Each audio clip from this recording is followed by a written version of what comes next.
ಪೊನ್ನಂಪೇಟೆ ತಾಲೂಕು ಪ್ರಜಾಸೌಧ ಕಟ್ಟಡಕ್ಕೆ ಶಂಕುಸ್ಥಾಪನೆಯನ್ನು ಮಾನ್ಯ ಶಾಸಕರ ಅಧ್ಯಕ್ಷತೆಯಲ್ಲಿ ನೆರವೇರಿಸಿದ್ದೇವೆ. ಪೊನ್ನಂಪೇಟೆ ತಾಲೂಕು ಹಿಂದೆ 2019-20 ಸಾಲಿನಲ್ಲಿ ಹೊಸದಾಗಿ ರಚನೆ ಆದಂಥ ತಾಲೂಕು. ಅದೇ ತರಹ ರಾಜ್ಯದಲ್ಲಿ 63 ತಾಲೂಕುಗಳು ಸುಮಾರು 6-7 ವರ್ಷಗಳ ಹಿಂದೆ ರಚನೆ ಆಗಿದ್ದರೂ ಕೂಡ 63ರಲ್ಲಿ 14 ತಾಲೂಕುಗಳಿಗೆ ಮಾತ್ರ ತಾಲೂಕಾ ಆಡಳಿತ ಕಚೇರಿಯನ್ನು ಹೋದ ಸರ್ಕಾರದಲ್ಲಿ ಮಂಜೂರು ಮಾಡಿದರು. ಆದರೆ ನಮ್ಮ ಸರ್ಕಾರ ಬರುವಷ್ಟೊತ್ತಿಗೆ ಇನ್ನೂ 49 ಹೊಸ ತಾಲೂಕುಗಳಿಗೆ ಬಾಕಿ ಇಟ್ಟಿದ್ರು. ತಾಲೂಕಾ ಆಡಳಿತ ಕಚೇರಿಯನ್ನು ಮಂಜೂರು ಮಾಡಿರಲಿಲ್ಲ ಹೋದ ಸರ್ಕಾರದವರು. ಸೊ ನಾವು ಬಂದ ಕೂಡಲೇ ಮುಖ್ಯಮಂತ್ರಿಗಳು ಇದನ್ನು ನಾವು ಸಂಪೂರ್ಣ ಮಾಡಬೇಕು ಅಂತ ಸಂಕಲ್ಪ ಮಾಡಿ, ಏನು ಹಿಂದಿನ ಸರ್ಕಾರದವರು 63ರಲ್ಲಿ 49 ಬಾಕಿ ಇಟ್ಟಿದ್ರು, ಆ 49ಕ್ಕೂ ಕೂಡ ನಮ್ಮ ಸರ್ಕಾರ ಮೊದಲ 2 ವರ್ಷದಲ್ಲೇ ಮಂಜೂರಾತಿಯನ್ನು ಕೊಟ್ಟು ಇವತ್ತು ಎಲ್ಲ ಹೊಸ ತಾಲೂಕುಗಳಿಗೆ ತಾಲೂಕಾ ಆಡಳಿತ ಕಚೇರಿ ಪ್ರಜಾಸೌಧವನ್ನು ನಿರ್ಮಾಣ ಮಾಡ್ತಕ್ಕಂಥ ಅದಕ್ಕೆ ನಾವು ಚಾಲನೆಯನ್ನು ಕೊಟ್ಟಿದ್ದೇವೆ. ಅದೇ ರೀತಿಯಲ್ಲಿ ಪೊನ್ನಂಪೇಟೆ ತಾಲೂಕಿನಲ್ಲೂ ಕೂಡ ಈ ಕೆಲಸಕ್ಕೆ ನಾವು ಚಾಲನೆಯನ್ನು ಕೊಟ್ಟಿದ್ದೇವೆ. ಹಾಗೆಯೇ ಕೊಡಗು ಜಿಲ್ಲೆಯೂ ಸೇರಿ ಯಾವ್ಯಾವ ಜಿಲ್ಲೆಗಳಲ್ಲಿ ಭೂಕುಸಿತದ ಸಮಸ್ಯೆ ಇದೆ, ಪದೇ ಪದೇ ಹೆಚ್ಚು ಮಳೆ ಆದಾಗ ಅದು ಮಲೆನಾಡು ಮತ್ತು ಕರಾವಳಿ ಜಿಲ್ಲೆಗಳಲ್ಲಿ ವಿಶೇಷವಾಗಿ 6-7 ಜಿಲ್ಲೆಗಳಲ್ಲಿ ಸಮಸ್ಯೆ ಇದೆ. ಇದನ್ನು ತಡೆಗಟ್ಟುವಂತಹ ಒಂದು ಪ್ರಯತ್ನವನ್ನು ಮಾಡಬೇಕು ಅಂತೇಳಿ ಮಾನ್ಯ ಮುಖ್ಯಮಂತ್ರಿಗಳು ಸಿದ್ದರಾಮಯ್ಯನವರು ಹೋದ ವರ್ಷ ನಮಗೆ ಸೂಚನೆ ಕೊಟ್ಟಿದ್ದರು.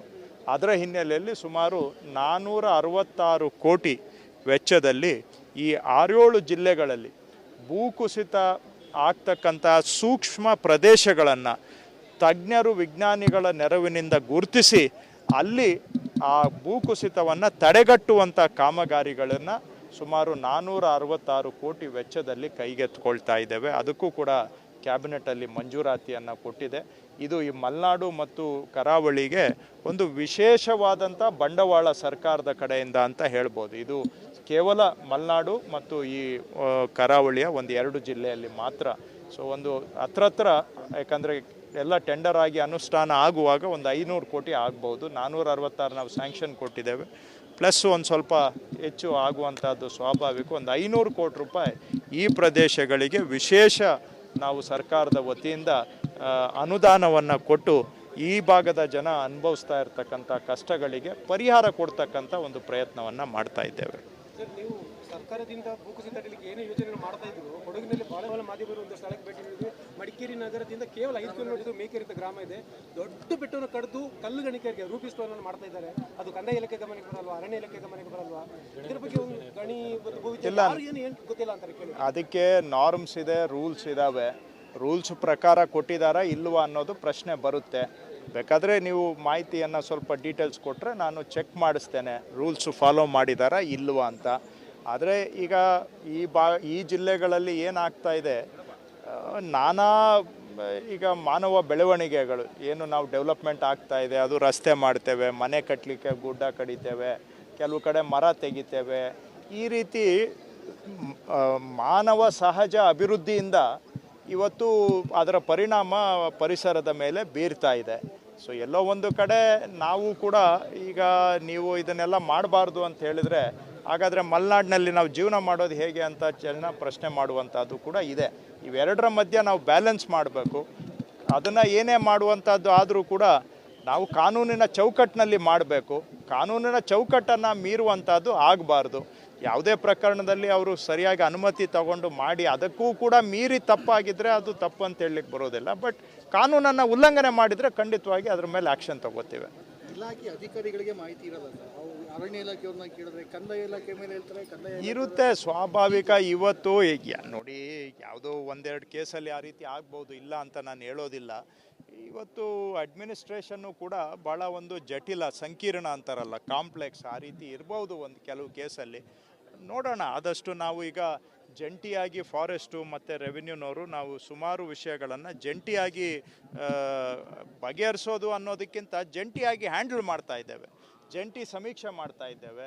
ಜಂಟಿಯಾಗಿ ಕೂತ್ಕೊಂಡು ಈಗ ಜಿಲ್ಲಾ ಮಟ್ಟದಲ್ಲಿ ಡಿ ಸಿ ಅವರ ಅಧ್ಯಕ್ಷತೆಯಲ್ಲಿ ಫಾರೆಸ್ಟು ರೆವಿನ್ಯೂ ಜಾಯಿಂಟ್ ಟೀಮನ್ನು ಮಾಡಿದ್ದೇವೆ.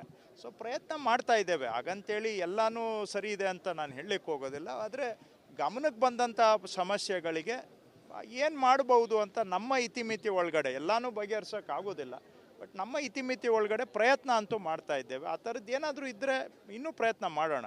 ಈಗ ನಾನು ಕೊಡಗಿನಲ್ಲೇ 2-3 ಮೀಟಿಂಗ್ ಮಾಡಿದ್ದೇನೆ. ಇವತ್ತೇ ಆ್ಯಕ್ಚುಲಿ ಮೀಟಿಂಗ್ ಮಾಡಿದೆ, ಬರೀ ಸಾರ್ವಜನಿಕ ಕಾರ್ಯಕ್ರಮ ಮಾಡಿರೋದು ಇವತ್ತೇ ಫಸ್ಟ್. ಹಿಂದೆ ಬಂದಾಗ ಎಲ್ಲವೂ ಕೂಡ ಕೂತ್ಕೊಂಡು ಎಲ್ಲ ಅವ್ರನ್ನ ಕೂರಿಸ್ಕೊಂಡು ಜಂಟಿಯಾಗಿ ಮೀಟಿಂಗ್ ಮಾಡಿ ಸೊಲ್ಯೂಷನ್ಸ್ ಹುಡುಕುವಂಥ ಪ್ರಯತ್ನ ಮಾಡ್ತೇವೆ ಮುಂದೆನೂ ಕೂಡ. ಪೊನ್ನಂಪೇಟೆ ತಾಲೂಕು ಪ್ರಜಾಸೌಧ ಕಟ್ಟಡಕ್ಕೆ ಶಂಕುಸ್ಥಾಪನೆಯನ್ನು ಮಾನ್ಯ ಶಾಸಕರ ಅಧ್ಯಕ್ಷತೆಯಲ್ಲಿ ನೆರವೇರಿಸಿದ್ದೇವೆ. ಪೊನ್ನಂಪೇಟೆ ತಾಲೂಕು ಹಿಂದೆ 2019-20 ಸಾಲಿನಲ್ಲಿ ಹೊಸದಾಗಿ ರಚನೆಯಾದಂಥ ತಾಲೂಕು.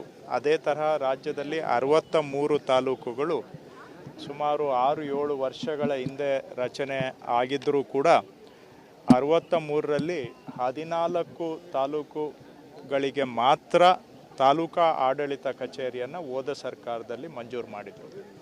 ಆದರೆ ನಮ್ಮ ಸರ್ಕಾರ ಬರುವಷ್ಟೊತ್ತಿಗೆ ಇನ್ನೂ 49 ಹೊಸ ತಾಲೂಕುಗಳಿಗೆ ಬಾಕಿ ಇಟ್ಟಿದ್ರು. ತಾಲೂಕಾ ಆಡಳಿತ ಕಚೇರಿಯನ್ನು ಮಂಜೂರು ಮಾಡಿರಲಿಲ್ಲ ಹೋದ ಸರ್ಕಾರದವರು. ಸೊ ನಾವು ಬಂದ ಕೂಡಲೇ ಮುಖ್ಯಮಂತ್ರಿಗಳು ಇದನ್ನು ನಾವು ಸಂಪೂರ್ಣ ಮಾಡಬೇಕು ಅಂತ ಸಂಕಲ್ಪ ಮಾಡಿ, ಏನು ಹಿಂದಿನ ಸರ್ಕಾರದವರು 63ರಲ್ಲಿ 49 ಬಾಕಿ ಇಟ್ಟಿದ್ರು, ಆ 49ಕ್ಕೂ ಕೂಡ ನಮ್ಮ ಸರ್ಕಾರ ಮೊದಲ 2 ವರ್ಷದಲ್ಲೇ ಮಂಜೂರಾತಿಯನ್ನು ಕೊಟ್ಟು ಇವತ್ತು ಎಲ್ಲ ಹೊಸ ತಾಲೂಕುಗಳಿಗೆ ತಾಲೂಕಾ ಆಡಳಿತ ಕಚೇರಿ ಪ್ರಜಾಸೌಧವನ್ನು ನಿರ್ಮಾಣ ಮಾಡ್ತಕ್ಕಂಥ ಅದಕ್ಕೆ ನಾವು ಚಾಲನೆಯನ್ನು ಕೊಟ್ಟಿದ್ದೇವೆ. ಅದೇ ರೀತಿಯಲ್ಲಿ ಪೊನ್ನಂಪೇಟೆ ತಾಲೂಕಿನಲ್ಲೂ ಕೂಡ ಈ ಕೆಲಸಕ್ಕೆ ನಾವು ಚಾಲನೆಯನ್ನು ಕೊಟ್ಟಿದ್ದೇವೆ. ಹಾಗೆಯೇ ಕೊಡಗು ಜಿಲ್ಲೆಯೂ ಸೇರಿ ಯಾವ್ಯಾವ ಜಿಲ್ಲೆಗಳಲ್ಲಿ ಭೂಕುಸಿತದ ಸಮಸ್ಯೆ ಇದೆ, ಪದೇ ಪದೇ ಹೆಚ್ಚು ಮಳೆ ಆದಾಗ ಅದು ಮಲೆನಾಡು ಮತ್ತು ಕರಾವಳಿ ಜಿಲ್ಲೆಗಳಲ್ಲಿ ವಿಶೇಷವಾಗಿ 6-7 ಜಿಲ್ಲೆಗಳಲ್ಲಿ ಸಮಸ್ಯೆ ಇದೆ. ಇದನ್ನು ತಡೆಗಟ್ಟುವಂತಹ ಒಂದು ಪ್ರಯತ್ನವನ್ನು ಮಾಡಬೇಕು ಅಂತೇಳಿ ಮಾನ್ಯ ಮುಖ್ಯಮಂತ್ರಿಗಳು ಸಿದ್ದರಾಮಯ್ಯನವರು ಹೋದ ವರ್ಷ ನಮಗೆ ಸೂಚನೆ ಕೊಟ್ಟಿದ್ದರು.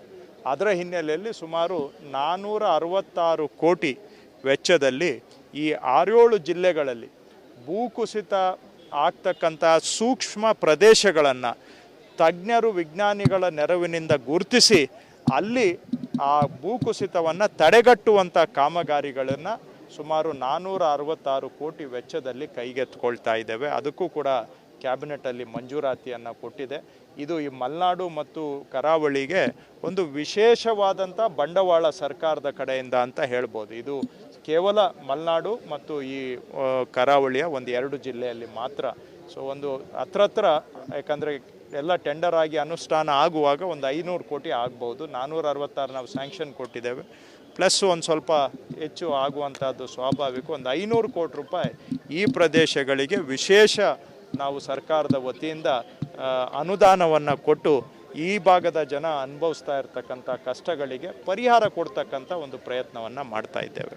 ಸರ್, ನೀವು ಸರ್ಕಾರದಿಂದ ಭೂಕುಸಿತ ತಡೆಯಲಿಕ್ಕೆ ಏನೇ ಯೋಜನೆ ಮಾಡ್ತಾ ಇದ್ರು, ಕೊಡಗಿನಲ್ಲಿ ಬಹಳ ಮಾಧ್ಯಮರು ಒಂದು ಸ್ಥಳಕ್ಕೆ ಭೇಟಿ ನೀಡಿದ್ವಿ. ಮಡಿಕೇರಿ ನಗರದಿಂದ ಕೇವಲ 5 ಕಿಲೋಮೀಟರ್ ಮೇಕೇರಿ ಅಂತ ಗ್ರಾಮ ಇದೆ. ದೊಡ್ಡ ಬೆಟ್ಟವನ್ನು ಕಡಿದು ಕಲ್ಲು ಗಣಿಕರಿಗೆ ರೂಪಿಸುವ ಮಾಡ್ತಾ ಇದ್ದಾರೆ. ಅದು ಕಂದಾಯ ಇಲಾಖೆ ಗಮನಕ್ಕೆ ಬರಲ್ವಾ, ಅರಣ್ಯ ಇಲಾಖೆ ಗಮನಕ್ಕೆ ಬರಲ್ವಾ? ಇದ್ರ ಬಗ್ಗೆ ಒಂದು ಗಣಿ ಏನು ಗೊತ್ತಿಲ್ಲ ಅಂತಾರೆ ಕೇಳಿ. ಅದಕ್ಕೆ ನಾರ್ಮ್ಸ್ ಇದೆ, ರೂಲ್ಸ್ ಇದ್ದಾವೆ. ರೂಲ್ಸ್ ಪ್ರಕಾರ ಕೊಟ್ಟಿದ್ದಾರಾ ಇಲ್ವಾ ಅನ್ನೋದು ಪ್ರಶ್ನೆ ಬರುತ್ತೆ. ಬೇಕಾದರೆ ನೀವು ಮಾಹಿತಿಯನ್ನು ಸ್ವಲ್ಪ ಡೀಟೇಲ್ಸ್ ಕೊಟ್ಟರೆ ನಾನು ಚೆಕ್ ಮಾಡಿಸ್ತೇನೆ ರೂಲ್ಸು ಫಾಲೋ ಮಾಡಿದಾರಾ ಇಲ್ವಾ ಅಂತ. ಆದರೆ ಈಗ ಈ ಜಿಲ್ಲೆಗಳಲ್ಲಿ ಏನಾಗ್ತಾ ಇದೆ, ಈಗ ಮಾನವ ಬೆಳವಣಿಗೆಗಳು ಏನು ನಾವು ಡೆವಲಪ್ಮೆಂಟ್ ಆಗ್ತಾ ಇದೆ, ಅದು ರಸ್ತೆ ಮಾಡ್ತೇವೆ, ಮನೆ ಕಟ್ಟಲಿಕ್ಕೆ ಗುಡ್ಡ ಕಡಿತೇವೆ, ಕೆಲವು ಕಡೆ ಮರ ತೆಗಿತೇವೆ. ಈ ರೀತಿ ಮಾನವ ಸಹಜ ಅಭಿವೃದ್ಧಿಯಿಂದ ಇವತ್ತು ಅದರ ಪರಿಣಾಮ ಪರಿಸರದ ಮೇಲೆ ಬೀರ್ತಾ ಇದೆ. ಸೊ ಎಲ್ಲೋ ಒಂದು ಕಡೆ ನಾವು ಕೂಡ ಈಗ ನೀವು ಇದನ್ನೆಲ್ಲ ಮಾಡಬಾರ್ದು ಅಂತ ಹೇಳಿದರೆ ಹಾಗಾದರೆ ಮಲೆನಾಡಿನಲ್ಲಿ ನಾವು ಜೀವನ ಮಾಡೋದು ಹೇಗೆ ಅಂತ ಜನ ಪ್ರಶ್ನೆ ಮಾಡುವಂಥದ್ದು ಕೂಡ ಇದೆ. ಇವೆರಡರ ಮಧ್ಯೆ ನಾವು ಬ್ಯಾಲೆನ್ಸ್ ಮಾಡಬೇಕು. ಅದನ್ನು ಏನೇ ಮಾಡುವಂಥದ್ದು ಆದರೂ ಕೂಡ ನಾವು ಕಾನೂನಿನ ಚೌಕಟ್ಟಿನಲ್ಲಿ ಮಾಡಬೇಕು. ಕಾನೂನಿನ ಚೌಕಟ್ಟನ್ನು ಮೀರುವಂಥದ್ದು ಆಗಬಾರ್ದು. ಯಾವುದೇ ಪ್ರಕರಣದಲ್ಲಿ ಅವರು ಸರಿಯಾಗಿ ಅನುಮತಿ ತಗೊಂಡು ಮಾಡಿ ಅದಕ್ಕೂ ಕೂಡ ಮೀರಿ ತಪ್ಪಾಗಿದ್ದರೆ ಅದು ತಪ್ಪು ಅಂತ ಹೇಳಲಿಕ್ಕೆ ಬರೋದಿಲ್ಲ. ಬಟ್ ಕಾನೂನನ್ನು ಉಲ್ಲಂಘನೆ ಮಾಡಿದರೆ ಖಂಡಿತವಾಗಿ ಅದ್ರ ಮೇಲೆ ಆ್ಯಕ್ಷನ್ ತಗೋತೀವಿ. ಇಲಾಖೆ ಅಧಿಕಾರಿಗಳಿಗೆ ಮಾಹಿತಿ ಇರಲ್ಲ ಸರ್, ಅವು ಅರಣ್ಯ ಇಲಾಖೆಯವ್ರನ್ನ ಕೇಳಿದ್ರೆ ಕಂದಾಯ ಇಲಾಖೆ ಮೇಲೆ ಹೇಳ್ತಾರೆ, ಕಂದಾಯ ಇರುತ್ತೆ ಸ್ವಾಭಾವಿಕ. ಇವತ್ತು ನೋಡಿ, ಯಾವುದೋ ಒಂದೆರಡು ಕೇಸಲ್ಲಿ ಆ ರೀತಿ ಆಗ್ಬೋದು, ಇಲ್ಲ ಅಂತ ನಾನು ಹೇಳೋದಿಲ್ಲ.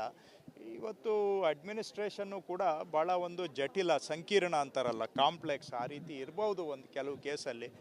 ನೋಡೋಣ, ಆದಷ್ಟು ನಾವು ಈಗ ಜಂಟಿಯಾಗಿ ಫಾರೆಸ್ಟು ಮತ್ತು ರೆವಿನ್ಯೂನವರು ನಾವು ಸುಮಾರು ವಿಷಯಗಳನ್ನು ಜಂಟಿಯಾಗಿ ಬಗೆಹರಿಸೋದು ಅನ್ನೋದಕ್ಕಿಂತ ಜಂಟಿಯಾಗಿ ಹ್ಯಾಂಡಲ್ ಮಾಡ್ತಾ ಇದ್ದೇವೆ, ಜಂಟಿ ಸಮೀಕ್ಷೆ ಮಾಡ್ತಾ ಇದ್ದೇವೆ. ಜಂಟಿಯಾಗಿ ಕೂತ್ಕೊಂಡು ಈಗ ಜಿಲ್ಲಾ ಮಟ್ಟದಲ್ಲಿ DC ಅವರ ಅಧ್ಯಕ್ಷತೆಯಲ್ಲಿ ಫಾರೆಸ್ಟು ರೆವಿನ್ಯೂ ಜಾಯಿಂಟ್ ಟೀಮನ್ನು ಮಾಡಿದ್ದೇವೆ. ಸೊ ಪ್ರಯತ್ನ ಮಾಡ್ತಾ ಇದ್ದೇವೆ. ಹಾಗಂತೇಳಿ ಎಲ್ಲನೂ ಸರಿ ಇದೆ ಅಂತ ನಾನು ಹೇಳಲಿಕ್ಕೆ ಹೋಗೋದಿಲ್ಲ. ಆದರೆ ಗಮನಕ್ಕೆ ಬಂದಂಥ ಸಮಸ್ಯೆಗಳಿಗೆ ಏನು ಮಾಡ್ಬೋದು ಅಂತ ನಮ್ಮ ಇತಿಮಿತಿ ಒಳಗಡೆ, ಎಲ್ಲನೂ ಬಗೆಹರಿಸೋಕ್ಕಾಗೋದಿಲ್ಲ, ಬಟ್ ನಮ್ಮ ಇತಿಮಿತಿ ಒಳಗಡೆ ಪ್ರಯತ್ನ ಅಂತೂ ಮಾಡ್ತಾ ಇದ್ದೇವೆ. ಆ ಥರದ್ದು ಏನಾದರೂ ಇದ್ದರೆ ಇನ್ನೂ ಪ್ರಯತ್ನ ಮಾಡೋಣ. ಈಗ ನಾನು ಕೊಡಗಿನಲ್ಲೇ 2-3 ಮೀಟಿಂಗ್ ಮಾಡಿದ್ದೇನೆ. ಇವತ್ತೇ ಆ್ಯಕ್ಚುಲಿ ಮೀಟಿಂಗ್ ಮಾಡಿದೆ, ಬರೀ ಸಾರ್ವಜನಿಕ ಕಾರ್ಯಕ್ರಮ ಮಾಡಿರೋದು ಇವತ್ತೇ ಫಸ್ಟ್. ಹಿಂದೆ ಬಂದಾಗ ಎಲ್ಲವೂ ಕೂಡ ಕೂತ್ಕೊಂಡು ಎಲ್ಲ ಅವ್ರನ್ನ ಕೂರಿಸ್ಕೊಂಡು ಜಂಟಿಯಾಗಿ ಮೀಟಿಂಗ್ ಮಾಡಿ ಸೊಲ್ಯೂಷನ್ಸ್ ಹುಡುಕುವಂಥ ಪ್ರಯತ್ನ ಮಾಡ್ತಾ ಇದ್ದೇವೆ, ಮಾಡ್ತೇವೆ ಮುಂದೆನೂ ಕೂಡ.